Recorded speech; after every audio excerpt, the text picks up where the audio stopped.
When my husband cheated with my sister, everyone said I was paranoid, until I showed them I had. I've always been the family oddball, the one who brings homemade spinach dip to a potluck while everyone else brings store-bought. The one who remembers birthdays without Facebook reminders.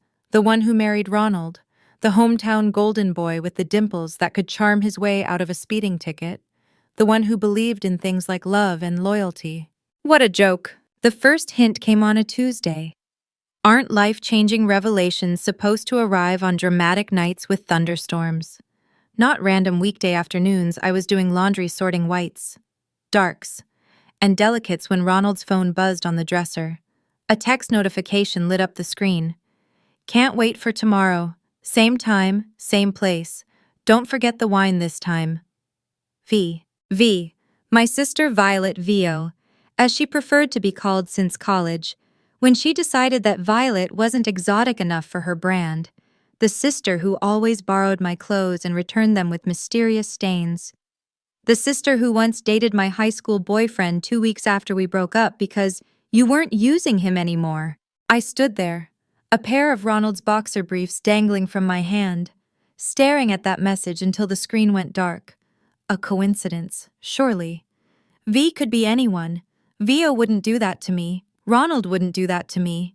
But once you see that first crack in your reality, you can't unsee it. I noticed how Ronald's late meetings always seemed to happen on Wednesdays, the same day Vio claimed to have her pottery class. I noticed how they both had the same faint scent of sandalwood sometimes. I noticed the way they'd exchange glances at family dinners, like they were sharing a private joke. I started keeping track in a small notebook I labeled grocery lists, dates, times, inconsistencies in their stories. The evidence mounted slowly, like water dripping into a bucket, each drop too small to matter until suddenly you're drowning. When I tried talking to my mother about it, she patted my hand and said, "Oh, Ruthie, you've always had such an active imagination. Remember when you thought the neighbor was a spy?" "I was 8, Mom." "Ronald adores you," she continued, ignoring me. "He's a good provider. And Vio, she's your sister. Family doesn't do that to family." I almost laughed. In my family, backstabbing was practically an Olympic sport. The gaslighting intensified when I confronted Ronald about a credit card statement showing a $412 charge at La Maison Rouge, a boutique hotel downtown that charged by the hour. "That's for a business lunch," he said smoothly, barely looking up from his phone. "At a hotel with hourly rates." He sighed like I was a child struggling with basic addition. "It's a hotel with a restaurant, Ruth. Everyone knows that. Why are you so paranoid lately?" What Ronald didn't know was that I'd already called La Maison Rouge.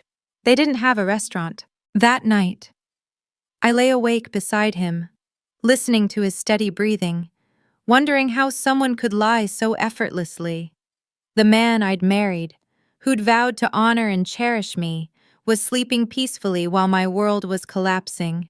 I wanted to scream. Instead, I crept downstairs and opened my laptop. It took me 3 tries to type "private investigator" near me because my hands were shaking so badly. My sister Vio has always been the pretty one, the golden child, the perfect daughter who could do no wrong. When we were kids, she'd break a vase and somehow I'd end up grounded. When we were teenagers, she'd come home drunk and I'd be lectured about being a better influence. When we were adults, she'd bounce between jobs and relationships while I built a stable career as a forensic accountant. Yet my parents still introduced her as the successful one. I paid for her to attend a luxury rehab center when she had her nervous exhaustion cocaine addiction. I co-signed her lease when no landlord would touch her credit score. I even loaned her $25,000 for her wellness consulting business that mysteriously never launched. And how did she repay me? By sleeping with my husband? The private investigator, Margot, was nothing like I expected. No trench coat, no world-weary expression, just a middle-aged woman with a sensible haircut who looked like she might lead your kid's PTA. Her office was above a dentist's practice, smelling faintly of mint and disinfectant. "So," she said, after I'd explained my suspicions, "you want evidence of an affair between your husband and your sister?" "I want the truth," I said, "whatever it is." Margot nodded, typing notes on a sleek laptop. "The truth is usually uglier than people expect. Are you sure you're ready for that? No, I wasn't ready, but I needed to know. She charged $150 an hour plus expenses. I paid the retainer from my private account, the one Ronald didn't know about. The one I'd started when Vio borrowed my credit card to book a spa weekend 3 years ago, and I realized blood ties didn't equal trustworthiness. While Margot worked, life continued in its surreal, normal but not normal way. Sunday dinners at my parents' house became exercises in restraint. I'd watch Ronald charm my mother with compliments on her mediocre lasagna. I'd watch Vio touch his arm when passing the salt, letting her fingers linger just a beat too long. I'd watch my father laugh at Ronald's jokes about keeping the wife in line. "You've been so quiet lately," my mother observed during one such dinner, spooning more pasta onto Ronald's plate though he hadn't asked for it. "Everything okay at work?" "Work's fine," I said, "just tired." "You should try that new melatonin spray Vio uses," my mother suggested. "She says it's life-changing." "Everything Vio tries is life-changing," I muttered. Vio's perfect eyebrows arched. "What's that supposed to mean?" "Nothing," I said. "Just that last month kale smoothies were life-changing, and the month before that it was sound baths." "Don't be bitter just because some of us embrace change," Vio replied, tossing her expertly highlighted hair. "Maybe if you tried something new once in a while, you wouldn't be so tightly wound." Ronald snorted into his wineglass. My father chuckled. My mother looked embarrassed for me, not for Vio. "Ruth has always been the serious one," she said, as if explaining a child's bad behavior to guests, "even as a little girl so particular about everything." And there it was, the familiar family dynamic. Vio says something cutting, I respond, and somehow I'm the problem. Ronald chiming in with my parents to remind me of my place, the uptight one, the difficult one, the one who can't take a joke. I pushed my food around my plate and changed the subject. While beneath the table, I quietly took my phone from my pocket and hit record. Another clip for my growing collection. 3 weeks into Margot's investigation, she called me at work. "I have something," she said. "Can you meet this afternoon?" I made an excuse about a dental appointment and left early. My heart racing. Margot's office seemed smaller than before, closing in around me as she laid out a series of photos on her desk. Ronald and Vio entering the La Maison Rouge, Ronald's hand on the small of Vio's back, exiting 2 hours later, looking rumpled and flushed. Ronald and Vio at a restaurant 40 miles away, secluded in a corner booth, feeding each other bites of dessert. Ronald withdrawing cash, large amounts from our joint account, then meeting Vio in a parking garage. "He's been giving her money?" I asked, my voice hollow. Margot nodded. "Approximately $2,000 a month for the past year, based on the withdrawals I've tracked." A year, while I was working 60-hour weeks to make partner at my firm, while I was handling all our household expenses because Ronald claimed his real estate business was going through a slump. He'd been funneling money to my sister. "There's more," Margot said, pulling out a spreadsheet. "I did some digging into that property your husband's development company purchased last quarter, the old mill site." I nodded. Ronald had been ecstatic about that deal, claiming it would put Evans' development on the map. "The land was purchased through a shell company called Violet Sky LLC, Margot continued. "Registered to your sister." My mind raced. Violet Sky. The tattoo Vio had gotten on her wrist last year, a small violet flower with sky blue accents. She'd claimed it represented her spiritual awakening. Apparently, her spiritual awakening included fraudulent real estate transactions. "They're laundering money," I said, my forensic accounting brain kicking in, "using the property development as cover." Margot looked impressed. "That's my assessment as well. The land was massively overvalued, and your sister's company immediately took out a loan against it through a bank where Ronald's college roommate is a loan officer," I finished. "Marcus Delgado." "You've been paying attention," Margot said with a small smile. "It's my job to notice financial irregularities," I laughed without humor. "Just not in my own marriage, apparently." I left Margot's office with a USB drive containing all the evidence she'd gathered, enough to prove the affair. Enough to suggest financial impropriety. Enough to destroy the careful fiction Ronald and Vio had constructed. But I wasn't ready to confront them, not yet. There was more to uncover, and I wanted the full picture before I made my move. That night, when Ronald called to say he'd be working late again, I was prepared. "No problem," I said brightly. "I've got that charity thing with my parents anyway." Right. The hospital fundraiser, he said, the hesitation revealing he hadn't been listening when I'd mentioned it earlier. Exactly, don't wait up. There was no charity event. Instead, I drove to Ronald's office building and waited in the parking garage, ducking down when I saw him hurry to his BMW at 6:15, much earlier than the late nights he claimed to be working. I followed him at a careful distance as he drove not to some secret rendezvous with Vio, but to an address in Clayton Heights, the wealthy neighborhood where my parents lived. Had I been wrong? Was he visiting my parents for some reason? But Ronald drove past my parents' Tudor-style home and parked 3 houses down, in front of a sprawling modern mansion that had been on the market for months. The asking price was well over $3 million, far beyond what we could afford. Even with Ronald's supposedly successful business. I watched from down the block as Ronald greeted a real estate agent, shaking hands enthusiastically before disappearing inside. 40 minutes later, they emerged, Ronald nodding emphatically, the agent beaming. They shook hands again, and Ronald got back in his car, immediately making a phone call as he pulled away. I didn't follow him this time. Instead, I approached the real estate agent who was just locking up. "Excuse me," I said, adopting my most professional tone. "I'm interested in this property. I saw a gentleman viewing it just now. Is it still available?" The agent looked delighted at the prospect of another potential buyer. "It is. But I should tell you there's serious interest. That gentleman is preparing an offer as we speak." "Oh, it's such a beautiful home. He has excellent taste.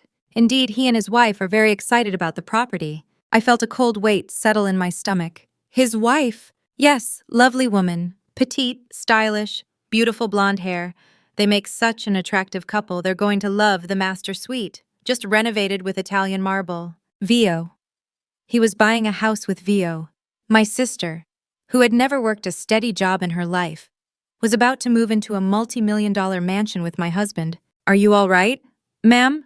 the agent asked, peering at me with concern. "You've gone quite pale." "Just a bit chilly," I managed. "Thank you for your time." I drove home on autopilot, my mind spinning with possibilities. How long had they been planning this? Were they going to tell me, or just disappear one day? Was I the only one who didn't know? Back at our house, the modest 4-bedroom Ronald had always claimed was more than enough space. I went straight to his office, the space he kept locked, claiming client confidentiality. The lock was no match for the skills I'd picked up during my forensic investigation training. Inside, his desk was meticulously organized, too organized, like he'd scrubbed it of anything personal. I began methodically searching, starting with the filing cabinet. Most of it was mundane business documents, exactly what you'd expect. But in the back of the bottom drawer, taped to the underside of a false bottom, I found a manila envelope. Inside was a set of passport photos Ronald and Vio and application forms for the Cayman Islands residency program for high-net-worth individuals.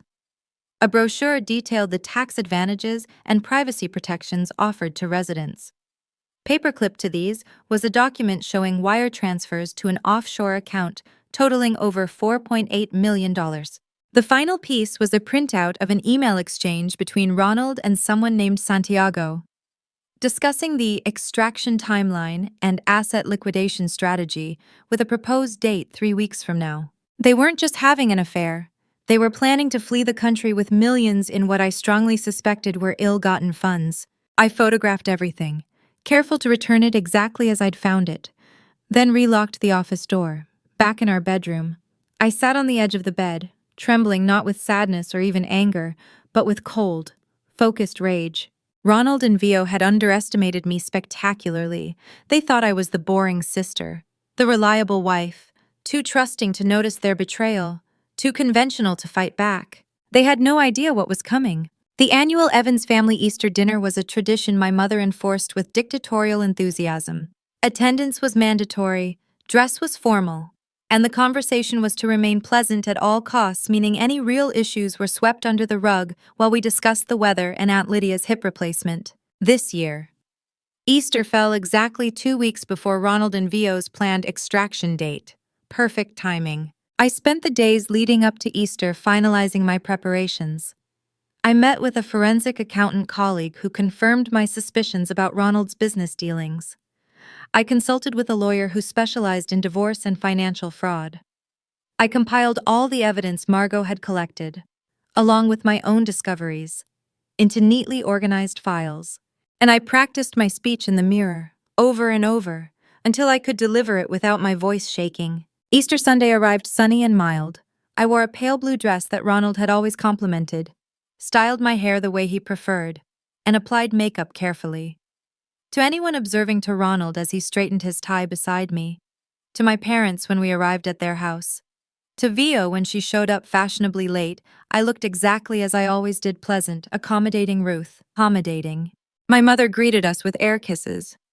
"Ruth, darling, you look nice." The slight pause communicated what she left unsaid: nice, but not as stunning as Vio would inevitably be. "Thanks, Mom, I brought deviled eggs." I held out the platter I'd prepared that morning. She took it with a tight smile. "Oh, we already have eggs. Vio's bringing her famous truffle-infused ones. But we'll put these out too, somewhere." Ronald squeezed my shoulder in what might have looked like support to an outsider. But I felt the subtle pressure of warning. Don't make a scene. Don't embarrass us. Know your place. My father was in the living room, already on his second scotch. "There she is, my serious daughter and her successful husband." He clapped Ronald on the back. "Market treating you well."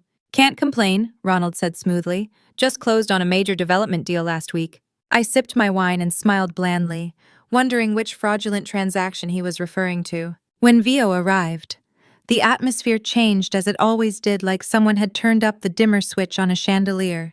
She swept in wearing a cream-colored dress that probably cost more than my monthly mortgage payment. Her hair a perfect cascade of golden waves. "Sorry I'm late," she announced, not sounding sorry at all. "The traffic was insane." "Worth the wait," my father said, embracing her. "You look stunning, princess." I noticed how Ronald's gaze lingered on her, how he straightened his posture as she approached. Their greeting was perfectly appropriate, a brief hug. Casual pleasantries, but I caught the secret glance they exchanged, the slight brush of fingers as she handed him a glass of wine. Dinner proceeded with the usual family dynamics. My mother fussed over Vio's truffle eggs. Absolutely divine. Darling. My father dominated the conversation with stories about his golf game. Ronald charmed everyone with anecdotes about his business successes, carefully edited to omit the fraud. As dessert was served, my mother's famous lemon meringue pie, my father raised his glass. "A toast to family," he declared, "to traditions and togetherness." "To family," everyone echoed, glasses clinking. It was time. I set down my wine glass carefully. "Speaking of family," I said, my voice steady, "I have an announcement to make." My mother's expression immediately turned wary. "Ruth, dear, maybe this isn't the moment for—" "It's exactly the moment," I interrupted, standing up.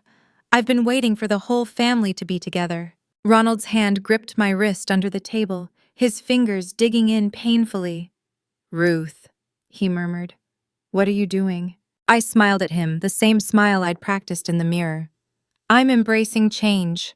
Ronald, isn't that what you've always wanted, for me to be more spontaneous?"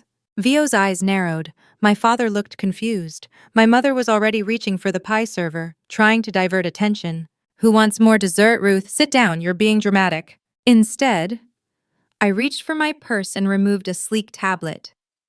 "I've prepared a presentation," I said, tapping the screen to life, "about family loyalty." Ronald's face drained of color. Vio's perfect complexion suddenly looked waxy. "Ruth," my father said sternly, "whatever this is—" "This," I cut in, turning the tablet to face the table, "is a photo of my husband and my sister entering a pay-by-the-hour hotel. This one is them leaving 2 hours later. How's that pottery class going? Vio learning how to make beautiful vases." Vio's mouth opened and closed without sound. Ronald scrambled to his feet. "Ruth, you're not well," he said loudly. "You've been working too hard. Imagining things." "Imagining things," I repeated, swiping to the next image. "Like this bank statement showing $24,000 in transfers from our joint account to Vio last year. Or these passport applications for the Cayman Islands. Or perhaps I imagined this email discussing your extraction timeline, scheduled for April 28th. My mother's hands flew to her throat. This is absurd. Ronald would never. He already has, I said calmly. And not just the affair. Ronald and Vio have been systematically defrauding his investors through a series of shell companies, including one called Violet Sky LLC. They've amassed nearly $5 million, which they plan to take with them when they fled to the Caymans in 2 weeks. My father, finally grasping the situation, turned to Ronald with thunderous rage. Is this true? Ronald had recovered enough to attempt damage control. Jack, this is all a misunderstanding. Ruth has been under tremendous stress. That's your explanation for these photos, I challenged, flipping through more evidence. For these bank records, for the fact that you put an offer on a $3.2 million house in Clayton Heights last week with Vio as the co-owner. My mother gasped. Clayton Heights, but that's 3 streets over from you, I finished. They were going to be your neighbors while I was left with nothing. Quite thoughtful. Really? Vio finally found her voice. Ruth, you don't understand. Ronald and I, we have a connection. We never meant to hurt you. But you've always been so conventional, so uptight about rules and propriety. Conventional, I repeated. Like believing in fidelity, or thinking sisters shouldn't sleep with each other's husbands, or that financial fraud is wrong. Ronald tried a different approach, his tone softening to the one he used when trying to win over difficult clients. Ruth, sweetheart, we can talk about this privately. This isn't the place. No, Ronald. This is exactly the place. With witnesses, specifically. Witnesses who can testify that you admitted knowledge of these financial crimes. He froze. What? I smiled and gestured to the window. Outside, 2 serious-looking individuals in dark suits stood on the patio, watching the proceedings through the glass doors. Special Agents Colton and Perez from the Financial Crimes Enforcement Network. They're very interested in Violet Sky LLC and your relationship with Marcus Delgado at First National. The blood drained from Ronald's face. Vio made a small, strangled sound. My father slammed his hand on the table. I don't understand what's happening. Someone explain right now. It's simple, I said, my voice steady. Your favorite daughter and my husband have been having an affair for at least a year. They've also been committing financial fraud and were planning to flee the country with millions in stolen money, and I've spent the last 3 months documenting all of it. I turned to my mother, whose face had crumpled in disbelief. You told me I was imagining things, that family doesn't do that to family. Well, they did, and now they'll face the consequences. As if on cue. The doorbell rang. My father, moving on autopilot, went to answer it. Agent Colton showed her badge, while Agent Perez served Ronald with a warrant. The next few minutes were chaos, Ronald protesting his innocence, Vio alternating between tears and demands to call her lawyer. My mother sinking into a chair with her head in her hands. Through it all, I stood perfectly still, watching as years of betrayal and manipulation finally gave way to truth. When the agents led Ronald and Vio away for questioning, my father turned to me, looking suddenly old. You knew about this. For how long? Long enough to build an airtight case, I said. I'm a forensic accountant. Dad, uncovering financial deception is what I do. Why didn't you come to us first? My mother demanded, tears streaking her makeup. We could have handled this privately, as a family. I laughed. The sound hollow in the silent dining room. As a family. The same family that dismissed every concern I've ever raised. The same family that always took Vio's side. No matter what she did. The same family that told me I was being paranoid when I suspected my husband and sister were betraying me. My words hung in the air between us. I didn't come to you, I continued, because you've never been on my side, not once. I gathered my things, my tablet, my purse, the folder of evidence copies I'd kept for myself. Ruth, my father said, his voice uncharacteristically uncertain. What happens now? I paused at the doorway, looking back at the remains of our Easter dinner, the half-eaten pie, the scattered evidence photos, my parents' shattered illusions. Now I file for divorce. I cooperate with the federal investigation into Ronald's business. I move on with my life. I straightened my shoulders, and I stopped trying to earn the approval of people who never valued me in the first place. My mother began to cry in earnest. My father looked stunned, as if seeing me clearly for the first time. I walked out into the spring sunshine, feeling lighter than I had in years. In my car, I took a deep breath and switched on my phone's voice recorder. Episode 1: When Your Husband Cheats with Your Sister, I began, my voice clear and confident. Welcome to The Truth We Hide, a podcast about betrayal, gaslighting, and reclaiming your power. 1 year later, I sat in a sleek recording studio, adjusting my headphones as the producer gave me a thumbs up through the glass. Today marks the 1 year anniversary of what I now call my Liberation Day, I said into the microphone. When I exposed my husband and sister's affair and their financial crimes during Easter dinner, The Truth We Hide had become a surprise hit, with over 2 million downloads and a devoted following of people who found strength in my story of betrayal and resilience. Many of you have been asking for updates, I continued. So here's where things stand. Ronald was sentenced to 8 years for fraud, money laundering, and tax evasion. My sister Vio received 3 years probation and community service in exchange for her testimony. The divorce is final, and thanks to Ronald's criminal conviction, I received a very favorable settlement. I smiled into the microphone. And for those wondering about my parents, we're in family therapy. It's challenging, but we're slowly rebuilding on more honest terms. They're learning to see me, really see me, perhaps for the first time. Outside the studio window, spring sunshine illuminated the city skyline. In my new apartment, a stylish loft downtown, purchased with my podcast advance and part of the divorce settlement, fresh flowers brightened every room. On my desk sat a framed quote from Maya Angelou: "When someone shows you who they are, believe them the first time." The most common question listeners ask me, I continued, is whether I've forgiven Ronald and Vio. The answer is complicated. I've released the anger that was eating me alive. I've built a new life I love. But forgiveness, that would require genuine remorse on their part, not just regret at being caught. I paused, considering my next words carefully. What I've learned in this journey is that sometimes the most important person to forgive is yourself for ignoring red flags, for accepting less than you deserve, for staying silent when you should have roared. The producer gave me another thumbs up, mouthing beautiful through the glass. So today, on my Liberation Anniversary, I'm not looking back at what I lost. I'm celebrating what I found: my voice, my strength, and a community of truth-tellers who refuse to be gaslit or silenced. I smiled, feeling the truth of my words resonate through me.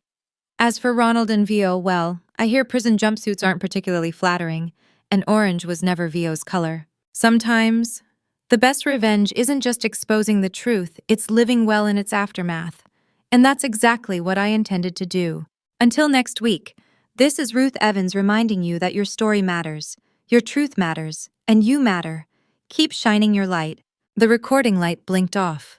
I removed my headphones and stepped out of the booth, ready to embrace whatever came next in my beautifully, wonderfully unpredictable life.